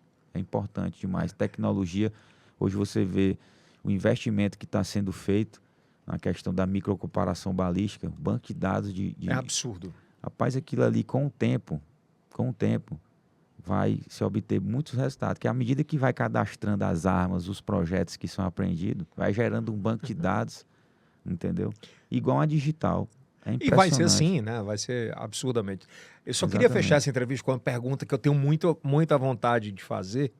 Às vezes no programa de televisão não tem para quem não sabe, a O gente tempo é apresenta muito curto, né? um programa de televisão há mais de 20 anos e eu tenho muita vontade, uma curiosidade de saber sobre a reação real disso. Como é que é você prender alguém de tanto pouca aquisição financeira ou como alguém que tenha muita aquisição financeira, que ele chega como o grandão e intimida a polícia, e como é aquele cara depois de 6 horas trancadinho ali na cela, que já sabe que vai descer para o presídio. Como é que é a mudança desse cenário? Psicológico. Do momento que você aborda e com o transcurso do tempo, a pessoa vai baixando a guarda e vendo que vai pro xadrez, aí não adianta ser filho de quem for, ter o que for. A aplicação da lei faz a pessoa baixar a guarda, com certeza. Me dá um exemplo, assim, sem falar nomes, para não prejudicar ninguém.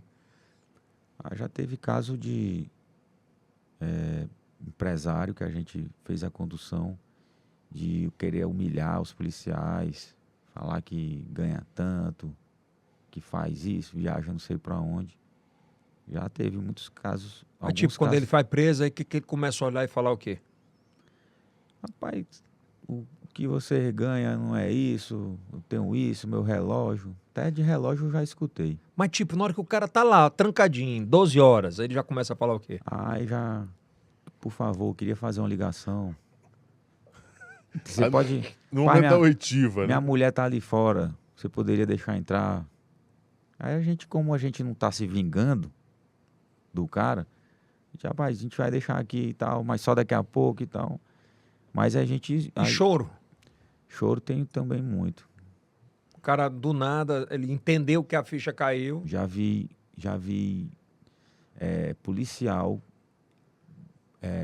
no caso, bandido, matador de gente, quando vê que tá preso. Que não é policial, que Tá estava travestido, travestido de policial. Já vi, pessoalmente mesmo, cara chorar igual uma criança. Na hora que viu que a investigação era bem feita e que não tinha como ele escapar. Chorar igual uma criança. Tanto é que, quando começou a chorar, sair da sala para conversar com os colegas, tá vendo aí? Chorando Ele igual uma falava criança. o quê? Ele gritava. Ameaçava, fazia tudo. Por conta do histórico de ser matador. Policial. É mesmo. Mas chorou igual uma criança. Sem citar nomes, porque... Mas chorou igual uma criança. Chamou a atenção demais da gente. Foi recente isso. Ele tinha alguma relação, uma raiva ou uma rixa com algum cantor, não? Não, não é esse aí, não. Não? Ele já sabe quem é, já. Não é esse. Não, é outro. É que ao longo do tempo a gente já aprendeu alguns policiais, alguns muito valentões, mas esse aí chamou Mas bem a não te atenção. dói não cortar a carne? Assim, é o profissionalismo da gente, é a nossa função e tudo. Alguns casos, sim. Por quê? Porque, de certa forma, ao longo do tempo, nesses 20 e tantos anos, a gente conhece as pessoas. O cara pode ter errado por uma... Aí faz uma diligência com um, com o outro. Quando encontra o cara sempre gente boa, educado e tal. E aí entrou por um lado que E não aí, poderia ter entrado. Quando a gente vai pra cima, a gente, fulano e tal. Mas, inclusive, tem colega que na hora que o alvo da diligência é um colega conhecido, o colega pede pra sair. Sério mesmo? De não trombar? Não é nem por medo, não. É porque gera esse constrangimento. E aí depois, queira ou não queira, os caras ainda voltam a trabalhar e você fica ali transitando no mesmo local que o colega. Já teve caso do cara pedir pra... Não, nessa diligência não dá porque é fulano. Teve alguns casos que colega. foi, inclusive, de 40 quilos de maconha, né? Que foi um policial. Exato. Tem alguma coisa a ver no Angelino? Rapaz, tem não. Tu gosta de pegar, né? Tem que perguntar, né? E eu sei onde é que tu tá querendo chegar, porque você é danado. Vai ter que ser. Conhece esse negócio demais, aí já fica... Sabe demais. E o negão... Eu acho que você falou foi muito hoje. Rapaz, muito tranquilo. O que isso aí... sou, assim, muito próximo do Wilson, a gente conversa umas coisas que eu não converso com outros colegas. O negão sabe de coisa. Sabe. Eita. E uma relação dessa é muito positiva, muito respeitosa. Eu costumo sempre dizer assim, nenhum delegado abre qualquer tipo de guarda ou um bom policial, para alguém que ele não acredite que seja bom. Por mais que a gente tenha essa reserva toda que eu mencionei mas várias vezes. Você não abre... Assim, tem alguns colegas da imprensa que a gente conversa mais. Não tem como. E o cara aí é cidadão demais. A gente vê ali a história dele, o irmão dele. É maravilhoso, Kelson lá. Me ajudou o ano passado. Rapaz, eu tô treinando uma arte marcial e um mês antes de eu fazer meu exame de faixa, eu machuquei meu tornozelo. Rapaz, ele foi lá e cuidou. Rapaz, cadê o homem? O homem me atendeu. Bacana, o irmão dele, o Cleus, fisioterapia ele esportiva. Cuidou das minhas costas também. Entendeu? A família que é criada no trabalho. O senhor falou uma coisa, delegado, muito importante. Então, meu abraço aqui nele é nesse sentido aí. Mas você falou uma coisa muito importante, sabe? E o Kilson vai entender muito sobre o que eu vou falar, o Denis também, que é o nosso diretor aqui. A construção de uma história em qualquer profissão, Exato. Ela não consegue ser construída em 1 ano, em 2 anos, em 3 anos, porque a memória ela é muito forte, principalmente hoje que a gente vive uma memória digital absurda, né? Então, essa abertura de relacionamento e de confiança, ela passa muito pelo que você construiu e perdurou durante aquilo. Então, ver a nossa equipe nesse caminho muito forte, muito certo, muito dedicado, e ver também a sua caminhada nisso tudo, tendo a confiança de membros maiores sobre essa sua caminhada, eu acho que isso é o caminho. É respeitar o próximo, é não pisar e não fazer o mal a ninguém, fazer o bem sempre. Exato. E depende de cada um que corre atrás, né? E aí, assim, um pouco do que eu sou publicamente, assim, em termos das pessoas confiarem no trabalho da gente, que graças a Deus a gente tem essa credibilidade junto às pessoas, a gente deve aos colegas da imprensa. Muitos colegas da imprensa, as emissoras, os âncoras. E um dos caras que eu me relaciono bem muito é o Kilson. Inclusive, quando eu passo alguma coisa para ele, a informação que eu prendo, eu digo, negão, faz aquela chamada doida que tu faz. Tu vai fazer. Mas ele atende? Tem não sei quantos áudios no celular dele. Digo, rapaz, faz aquela chamada pesada. Mas ele atende? Só te libero se fizer assim. Atende. Só é você mesmo, porque ele não atende ninguém. O Kilson é um cara muito querido. Tranquilo, obrigado, delegado. Digo, arrocha aí, eu só quero se tu libero se tu fizer aquela chamada que tu faz. O Kilson é um cara muito, muito, muito querido aqui, para você de todo o Brasil que nos assiste, muito bem relacionado, senta nas melhores mesas de restaurantes, de bares, enfim, de delegacias, porque tem uma coisa que é primordial na vida dele, que é fidelidade e respeito. E isso é o que conta demais. para uma carreira. É o que conta. Gente boa. Embora o pescoço dele esteja muito grosso, eu tenho trabalhado para diminuir um pouco. E aqui sou jogador dele. Do time Jogador dele. do time dele. Convocado, camisa 3, que eu só quero se for 3. Zagueiro. Zagueiro. É isso aí. Delegado, de verdade, muito obrado. Espero que o senhor tenha gostado também. Massa, muito massa que tá aqui. Eu acho que é um novo formato que a gente bom. tem trazido, assim, que é um formato atemporal, que você pode curtir o tempo que for e ouvir, e de muito mais espaço para bater papos, histórias. Grande registro, né? Um registro audiovisual muito forte. Demais, uma oportunidade das pessoas conhecer um pouquinho do extra, né? De também divulgar o trabalho da gente. E a gente agradece demais o convite. O Denis ligou cedo, eu já acordei 3 e pouco da manhã, fizemos diligência. E aí umas 10 e pouco eu vi a ligação.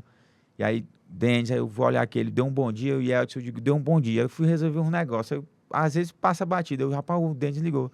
Mandei saber o que é. Saber o que é. Aí ele me convidou, mandou o convite, disse que você estava mandando convite.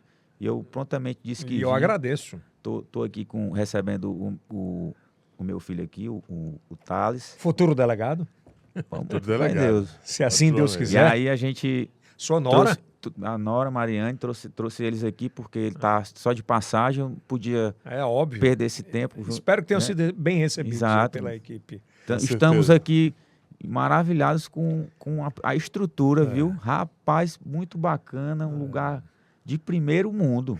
Estação primeiro mundo. e estúdios criativos, né? Muito bacana mesmo. A nossa meta Surpreendente a qualidade do material, o acabamento das coisas. A equipe aqui, não sei quantos funcionários, rapaz, negócio grande. A nossa meta aqui é justamente trazer o digital do Piauí para o mundo, e essa é a nossa meta, e a gente está muito feliz com tudo que está acontecendo. Isso é bom. Mas a gente precisa de personagens importantes como você. Obrigado. E é isso que a gente faz. E isso vai, acredito eu, que a gente vai bater mais papos e mais investigações. Vamos trabalhar mais para voltar aqui. E esses cortes vão render muito seus, eu acredito muito nisso. Vamos lá. Obrigado, meu irmão. Até a próxima. Seja sempre bem-vindo. Estamos à disposição, onde a gente estiver trabalhando. Sei disso. A gente está à disposição e sempre dando o nosso melhor. Kilson! Ok. Se inscreva no nosso canal. Ative o sininho. E espalhe para os melhores amigos. E também para os melhores inimigos. Os caras ficam tudo com o olho gordo, olhando que nada dê certo. E vai dar tudo certo, que é muito importante. É o primeiro podcast em TV aberta para todo o Brasil, todos os sábados, às 10h30 da noite, no TikTok. Vai no Google, digita lá IELCast, e se a preguiça do Alisson deixar, nós vamos estar aí sempre nas plataformas digitais em áudio para todo o Brasil. Isso é IELCast do Piauí. Para o mundo. Até a próxima.